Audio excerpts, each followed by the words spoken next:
네, 안녕하세요. 설월기입니다. 2026년 이제 항상 그래왔지만 자산 시장의 격변기에서 점점 이 부동산에 있는 한국 시장에 있는 부동산에 있는 자금들이 주식 시장으로 이제 갈 수밖에 없는 이유에 대해서 한번 이야기를 해보려고 합니다. 일단은 부동산으로 돈을 벌 수 있는 사람이 앞으로는 그 시장에서 돈을 벌 수 없다는 이야기를 하려고 하는 게 아니라 당연히 부동산에도 기회가 있죠. 그렇게 앞으로 한 해 5년, 10년이 지나면 지날수록 이건 선호의 변화가 아니라 뭔가 구조의 이동이라고 생각을 하고요. 어차피 돈은 계속 순환하고 앞으로 더 많은 돈이 다른 자산, 이제 주식시장으로 갈 수밖에 없을 이유가 분명히 있습니다. 물론 부동산도 인플레이션의 수혜를 받는 자산이기 때문에 이제 실거주 한 채는 무조건 이제 소유해야 하는 것에는 동의합니다. 일단은 오랫동안 한국 사회에서 부동산이라고 하는 게 가장 강력한 자산 축적의 수단이고 지금도 그렇게 생각도 합니다. 그렇게 믿고 있는 사람들도 많아요. 주택이라는 게 단순한 거주 공간을 넘어서 노후 대비 수단이고 이제 가족의 안전판이기도 하고 그리고 무엇보다 부를 축적하는 핵심 통로로 기능해 왔어요. 그런데 지금 우리는 분명한 변곡점에 서 있죠. 이제 부동산에 있던 자금은 선택의 문제가 아니라 구조적으로 다른 시장을 향해서 이동할 수밖에 없는 조건이 놓여 있습니다. 그 이동의 종착지 중 하나가 바로 주식 시장이라고 생각하고요. 이 변화가 개인의 취향 변화나 일시적인 유행이 아니라 되돌리기 어려운 구조적인 압력의 결과입니다. 항공모함이 이제 방향을 틀게 되면은 그 방향을 조금만 틀고 이제 그쪽 방향으로 갈 수밖에 없는 그런 생각이 들기도 하는데 일단은 부동산 보유 자체가 점점 부담이 되는 자산으로 변해가고 있어요. 정부가 그런 양극화를 어떻게든 좀 지연시키기 위해서 규제를 놓고 어떻게든 부동산에 들어가는 돈을 주식시장으로 옮기려는 의지를 가지고 정책들을 시행하고 있습니다. 일단은 또 생각을 해보면 과거 부동산이 보유했을 때 세금이 그렇게 크지 않았고 시간이 지나면서 자연스럽게 가격이 올라가고 있고 관리 부담도 상대적으로 적었지만 지금의 부동산은 확실히 다른 것 같습니다. 일단은 부동산 보유의 구조적인 변화를 보게 되면 보유세나 거래세 부담이 증가하고 있고 각종 규제가 있고 정책 리스크의 상존과 대출 규제, 이제 시중금리의 부담 등 이제 부동산은 가지고 있으면 뭔가 편한 자산이라기보다는 가지고 있는 순간부터 비용이 발생하는 자산이 되었고 애매한 자금으로 부동산으로 이제 돈을 굴리는 수익률은 인생을 바꿔주지 못합니다. 그렇게 일반 개인들이 서울에 있는 경기도 중심지에 있는 부동산을 가지고 이제 플레이를 하기가 좀 애매해서 지방으로 많이 빠지고 좀 그런 외곽 지역으로 빠져서 이렇게 투자를 했는데 요즘 보면은 그런 게 이제 수익률이 그렇게 보장되지 않는 것은 사실이잖아요. 그렇게 자본이라는 게 본능적으로 비용이 늘어나는 곳에서 빠지려고 하는 성질을 가진다면 인구 구조 변화는 부동산에는 치명적이라고 생각하는데 부동산은 기본적으로 인구와 가구 수에 의존하는 자산입니다. 그러나 이제 많은 선진국이나 특히 한국은 다음과 같은 구조에 들어섰는데 출생률이 하락하고 있고 가구 규모가 축소되고 실수요 기반의 약화, 이 말이 곧 장기적으로 부동산 수요의 지연 증가가 어렵다는 뜻입니다. 반면에 주식시장은 인구가 줄어도 기업은 이제 글로벌로 성장할 수가 있고 생산성과 기술 발전이 가치의 원천이 된다면 자본이라는 게 항상 확장 가능한 시장을 선호합니다. 이 점에서 부동산과 주식은 구조적으로 갈려지고요.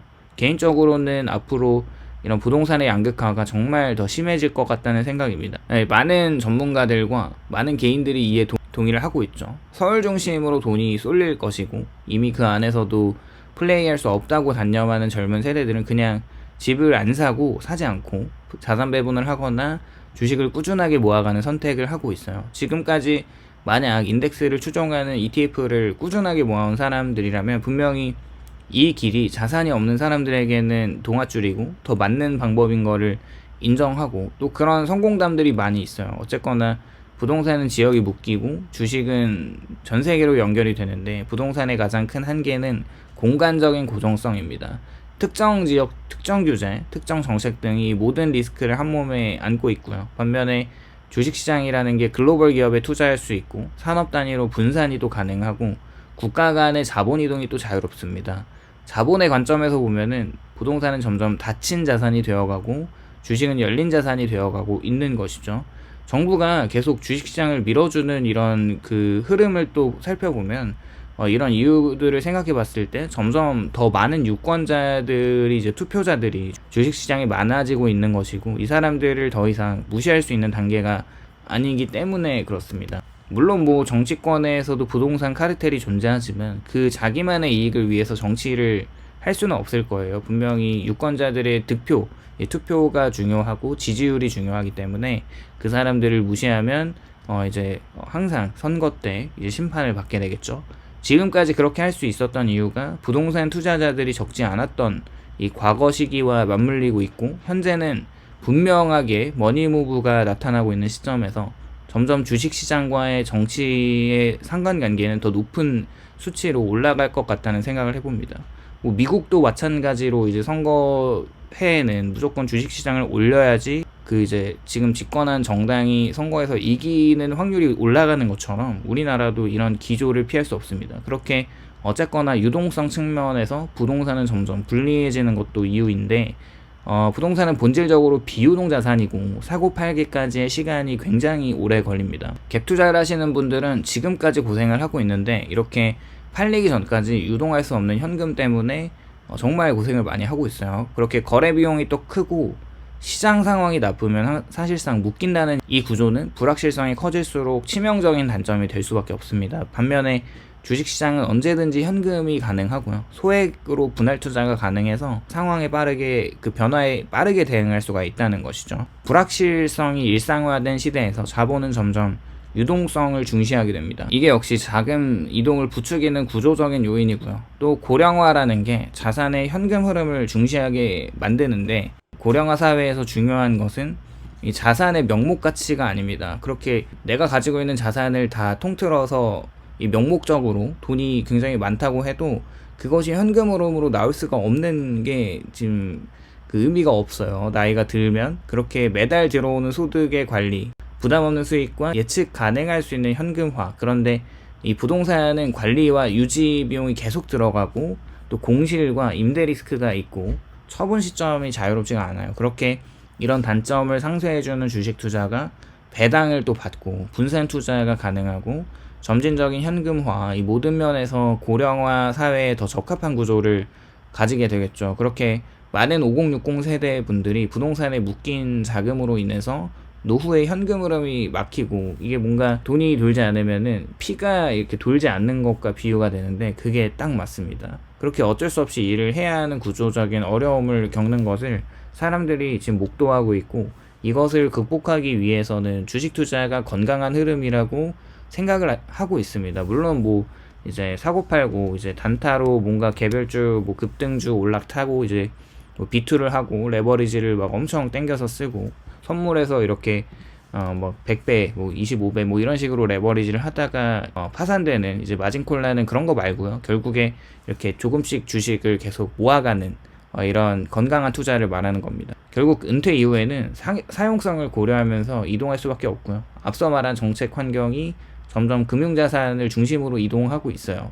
모든 국가 입장에서 보면 부동산 가격 상승은 항상 정치적으로나 사회적으로 부담이고요. 생각을 해보면 매번 출범하는 정부들의 정책 중 1순위가 부동산 시장을 안정시키는 거잖아요. 그렇게 주거 불안과 세대 갈등, 또 자산 불평등을 잠재우는 게 목표로 작용하고 반면에 금융자산 시장의 이제 활성화는 기업 자금 조달과 이제 산업 성장에서 또 세수를 확대하고 이런 이유들로 장기적으로 국가 정책이 부동산 억제 금융, 부동산을 억제하고 금융시장을 활성화하는 쪽으로 기울 수밖에 없습니다. 정책의 방향은 자본의 흐름을 바꾸는 가장 중요한 강력한 힘 중에 하나고요. 이미 이게 2025년 코스피 지수가 70% 상승한 것으로 이야기가 끝났습니다. 그리고 올해도 굉장히 흐름이 좋잖아요. 그리고 점점 부동산 수익률의 상한이 보이기 시작하고 과거 부동산은 오를 만큼 오른 뒤에도 또 오른다는 믿음을 주긴 했지만 이제는 달라졌다는 것이죠. 소득 대비해서 가격 비율의 한계, 이 대출을 통한 추가 레버리지의 제약과 사회적인 수용성, 이 모든 한계, 이 모든 요소들이 부동산 수익률의 상단을 제한하고 있고 반면에 주식시장은 기업의 혁신과 산업의 변화에 따라서 이론적으로 상한이 없습니다. 그렇게 열려있는 자산이고 자본이 항상 상단이 막힌 곳보다 열려있는 곳으로 이동하게 되는 거죠. 또 젊은 세대의 접근성 차이가 자금 흐름을 바꿔버리는데, 젊은 세대의 부동산은 초기 진입 비용이 너무 크니까 실패 비용 감당이 불가능하면서 진입 시점이 계속 늦춰진다는 생각을 가지고 있고, 점점 결국 이분들이 교체되면서 자산 시장의 중심을 바꿔버립니다. 자본은 결국 다음 세대가 가장 많이 참여하는 시장으로 이동할 수밖에 없고요. 그렇게 부동산의 자금이 주식으로 이동하는 것은 붕괴가 아니라 자본 재배치라는 거죠.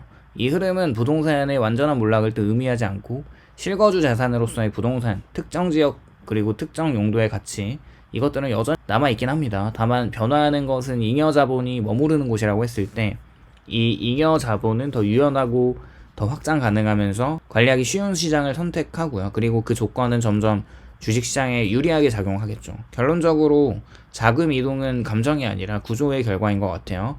부동산에 있던 자금이 점점 주식시장으로 이동하는 그 이유, 누군가가 주식을 좋아해서가 아니라 인구 구조나 정책 환경이나 유동성, 또 고령화, 수익 구조의 변화, 이 모든 요소가 같은 방향으로 압력을 가하고 있기 때문이라고 생각합니다. 자본은 감정이 없어요. 그렇게 이념도 없고 오직 구조에 반응합니다. 지금 우리가 보고 있는 변화는 일시적인 트렌드가 아니라 장기적인 자산 질서의 재편의 일부라고 생각합니다. 오늘은 이렇게 가난을 탈출하는 방법이 가장 간단한 방법, 이제 돈 버는 법이 바뀌었다는 주제로 한번 이야기해 보았고요. 지금 이 시간에도 이제 열심히 일하면서 주식을 모아가시는 모든 분들 다 부자 되시기를 바라겠습니다. 오늘도 영상에 공감이 되셨다면 좋아요와 구독을 부탁드립니다.